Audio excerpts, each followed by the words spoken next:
ಸ್ನೇಹಿತರೆ ನಮಸ್ಕಾರ. MR Alerts in Kannada YouTube ಚಾನಲ್ಗೆ ತಮಗೆಲ್ಲರಿಗೂ ಪ್ರೀತಿಯ ಸ್ವಾಗತ. ನೋಡಿ, ಇವತ್ತಿನ ಈ ವಿಡಿಯೋದಲ್ಲಿ ನಾನು ನಿಮಗೆ ತಿಳಿಸ್ಕೊಡ್ತಾ ಇದ್ದೀನಿ ಅಂತಂದರೆ, ಇಲ್ಲಿ ಉದ್ಯೋಗಾಕಾಂಕ್ಷಿಗಳಿಗೆ ಇಲ್ಲಿ 5 ವರ್ಷ ವಯೋಮಿತಿ ಸಡಿಲಿಕೆ ಬಗ್ಗೆ ಒಂದು ಗುಡ್ ನ್ಯೂಸನ್ನು ಕೊಟ್ಟಿದ್ದಾರೆ. ಸೊ ಇಲ್ಲಿ ಏನಪ್ಪ ಅಂತಂದರೆ, ಈ ಒಂದು ಉದ್ಯೋಗಾಕಾಂಕ್ಷಿಗಳಿಗೆ 5 ವರ್ಷಗಳ ವಯೋಮಿತಿ ಸಡಿಲಿಕೆ ಕೊಟ್ಟಿರ್ತಕ್ಕಂಥ ಉದ್ದೇಶ ಏನು, ಹಾಗೆ ಇದು ಯಾವಾಗ ರಿಲೀಸ್ ಆಗುತ್ತೆ ಮತ್ತು ಅಪ್ಲೈ ಯಾವಾಗ ಮಾಡ್ತಾರೆ, ಹಾಗೆ ಎಲ್ಲ ಮಾಹಿತಿ ನಿಮಗೆ ಇದೇ ವಿಡಿಯೋದಲ್ಲಿ ತಿಳಿಸ್ಕೊಡ್ತಾ ಹೋಗ್ತೀನಿ. ಮಿಸ್ ಮಾಡದೆ ವಿಡಿಯೋ ಕೊನೆವರೆಗೂ ನೋಡಿ. ವಿಡಿಯೋ ಇಷ್ಟ ಆದರೆ ಲೈಕ್ ಮಾಡಿ ಮತ್ತು ಇನ್ನೂ ಯಾರ್ಯಾರು ಸಬ್ಸ್ಕ್ರೈಬ್ ಮಾಡ್ಕೊಂಡಿಲ್ಲ ದಯವಿಟ್ಟು ಸಬ್ಸ್ಕ್ರೈಬ್ ಮಾಡಿಕೊಂಡು ಪಕ್ಕದಲ್ಲಿರುವಂಥ ಬೆಲ್ಲೈಕನ್ ಕ್ಲಿಕ್ ಮಾಡಿ ಆಲ್ ಅಂತ ಸೆಲೆಕ್ಟ್ ಮಾಡಿ. ಯಾಕಂದರೆ ಮುಂದೆ ನಾವು ಯಾವುದೇ ವಿಡಿಯೋ ಬಿಟ್ಟರೆ ನಿಮಗೆ ತಟ್ಟಂತ ನೋಟಿಫಿಕೇಶನ್ ಬರುತ್ತೆ.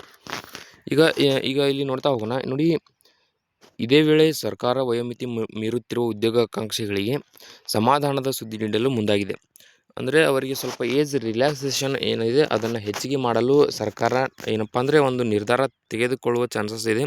ಸೊ ಇಲ್ಲಿ COVID-19 ಮತ್ತು ನೇಮಕಾತಿ ವಿಳಂಬದ ಕಾರಣದಿಂದಾಗಿ ರಾಜ್ಯ ಸರ್ಕಾರ ಇತ್ತೀಚೆಗೆ ಎಲ್ಲ ವರ್ಗದ ಅಭ್ಯರ್ಥಿಗಳಿಗೆ ಗರಿಷ್ಠ ವಯೋಮಿತಿಯಲ್ಲಿ 3 ವರ್ಷಗಳ ಹೆಚ್ಚುವರಿ ಸಡಿಲಿಕೆಯನ್ನು ನೀಡಿ ಆದೇಶ ಹೊರಡಿಸಿತ್ತು.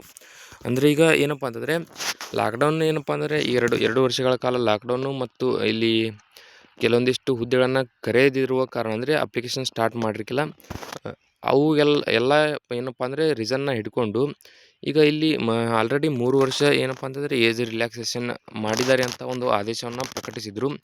ಈಗ ನಂತರ ಮತ್ತೆ ಏನಪ್ಪ ಅಂತಂದರೆ ಉದ್ಯೋಗಾಕಾಂಕ್ಷಿಗಳ ಹೋರಾಟದ ಕಾರಣದಿಂದ ಈಗ 5 ವರ್ಷಗಳ ವಯೋಮಿತಿ ಸಡಿಲಿಕೆಯನ್ನು ಮಾಡಲು ಏನಪ್ಪ ಅಂತಂದರೆ ಇಲ್ಲಿ ಒಂದು ನಿರ್ಧಾರ ಕೈಗೊಳ್ಳಲು ಇಲ್ಲಿ ಸರ್ಕಾರ ಏನಪ್ಪ ಅಂದರೆ ಒಂದು ಕೆಲಸ ಮಾಡ್ತಾ ಇದೆ. ಸೊ ಇಲ್ಲಿ ಈಗ ಈ ಪ್ರಮಾಣವನ್ನು ಇನ್ನೂ 2 ವರ್ಷ ಹೆಚ್ಚಿಸಲು ಉದ್ದೇಶಿಸಿ, ಅಂದರೆ 3 ವರ್ಷ ಆಲ್ರೆಡಿ ಕೊಟ್ಟಿದ್ದರು, ಕನ್ಫರ್ಮ್ ಆಗಿ ಕೊಟ್ಟಿದ್ದರು, ಆದರೆ ಈಗ ಇನ್ನೂ 2 ವರ್ಷಗಳ ಕಾಲ ಹೆಚ್ಚಿಗೆ ಮಾಡಲು ಏನಪ್ಪ ಅಂತಂದರೆ ಉದ್ದೇಶಿಸಿದೆ. ಸೊ ಇಲ್ಲಿ ಅಂದ ಹಾಗೆ ಹುದ್ದೆಗಳಿಗೆ ಅನುಗುಣವಾಗಿ ಬದಲಾವಣೆ ಇರಲಿದೆ. ಅಂದರೆ ಆಯಾ ಹುದ್ದೆಗೆ ತಕ್ಕಂತೆ ಇಲ್ಲಿ ಏಜ್ ರಿಲ್ಯಾಕ್ಸೇಷನ್ ಏನಿರುತ್ತೋ ಅಲ್ಲಿ ಕೇವಲ 2 ವರ್ಷ ಹೆಚ್ಚಿಗೆ ಮಾಡುವ ಚಾನ್ಸಸ್ ಇರುತ್ತೆ. ಕೆಲವು ನಿರ್ದಿಷ್ಟ ಹುದ್ದೆಗಳಿಗೆ, ಉದಾಹರಣೆಗೆ ಅಂದರೆ ನೋಡಿ, ಪೊಲೀಸ್ ಇಲಾಖೆ ಆಗಿರ್ಬೋದು, ಅಂದರೆ ಪೊಲೀಸ್ ಇಲಾಖೆಯಲ್ಲಿ ಕಾನ್ಸ್ಟೇಬಲ್ ಹುದ್ದೆಗಳಿಗೆ ವಯೋಮಿತಿ ಕಡಿಮೆ ಇರುತ್ತದೆ, ಆದರೆ ಗೆಜೆಟೆಡ್ ಪ್ರೊಫೆಷನರಿ ಹುದ್ದೆಗಳಿಗೆ ಈ ಸಾಮಾನ್ಯ ನಿಯಮಗಳೇ ಅನ್ವಯವಾಗುತ್ತದೆ. ಅಂದರೆ ಇಲ್ಲಿ ಯಾವುದಕ್ಕೆ ಕಡಿಮೆ ಇರುತ್ತೋ ಅಲ್ಲಿ ಏನಪ್ಪ ಅಂದರೆ 2 ವರ್ಷಗಳ ಕಾಲಾವಕಾಶನ ಹೆಚ್ಚಿಗೆ ಮಾಡ್ತಾ ಅಂತ ಇಲ್ಲಿ ಸುದ್ದಿ ಬರ್ತಾ ಇದೆ. ಸೊ ಇಲ್ಲಿ ಹೋರಾಟಕ್ಕೆ ಸಿದ್ಧತೆ ನೋಡ್ತಾ ಹೋದರೆ,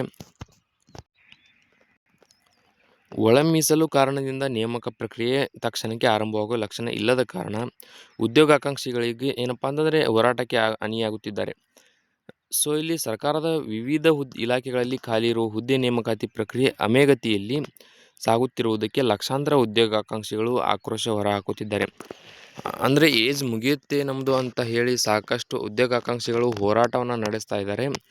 ಹಾಗೆ ಇಲ್ಲಿ ನೋಡಿ, 2ರಿಂದ 3 ವರ್ಷಗಳಿಂದ KPSC ಆಗಿರ್ಬೋದು, ಪೊಲೀಸ್ ಆಗಿರ್ಬೋದು, ಶಿಕ್ಷಣ ಸೇರಿ ವಿವಿಧ ಇಲಾಖೆಗಳಲ್ಲಿ ಖಾಲಿ ಹುದ್ದೆ ದೊಡ್ಡ ಸಂಖ್ಯೆಯಲ್ಲಿದ್ದು ಅವುಗಳ ಭರ್ತಿ ಪ್ರಕ್ರಿಯೆ ಕೂಡಲೇ ಆರಂಭಿಸಬೇಕೆಂದು ಅವರ ಆಗ್ರಹವಾಗಿದೆ.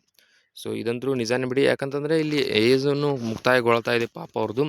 ಸಾಕಷ್ಟು ವರ್ಷಗಳಿಂದ ಓದ್ತಾ ಇದ್ದಾರೆ ಮತ್ತು ಇಲ್ಲಿ ಏನಪ್ಪ ಅಂತಂದರೆ ಏಜ್ ಮುಗೀತಂತಂದರೆ ಇಲ್ಲಿ ಯಾವುದೇ ರೀತಿ ಅಪ್ಲಿಕೇಶನ್ ಹಾಕಲು ಅವರಿಗೆ ಅವಕಾಶ ಕೂಡ ಇರುವುದಿಲ್ಲ. ಅದಕ್ಕಾಗಿ ಇಲ್ಲ ಬೇಗನೆ ಅಪ್ಲಿಕೇಶನ್ ಸ್ಟಾರ್ಟ್ ಮಾಡಿ, ಇಲ್ಲಪ್ಪ ಅಂತಂದರೆ ಅವರಿಗೆ ಏನಪ್ಪ ಅಂತಂದರೆ ಇಲ್ಲಿ ಏನು ಏಜ್ ರಿಲ್ಯಾಕ್ಸೇಷನ್ ಇರುತ್ತೋ ಅದನ್ನು ಹೆಚ್ಚಿಗೆ ಮಾಡಿ ಅಂತ ಇಲ್ಲಿ ಆಗ್ರಹವನ್ನು ಮಾಡ್ತಾ ಇದ್ದಾರೆ.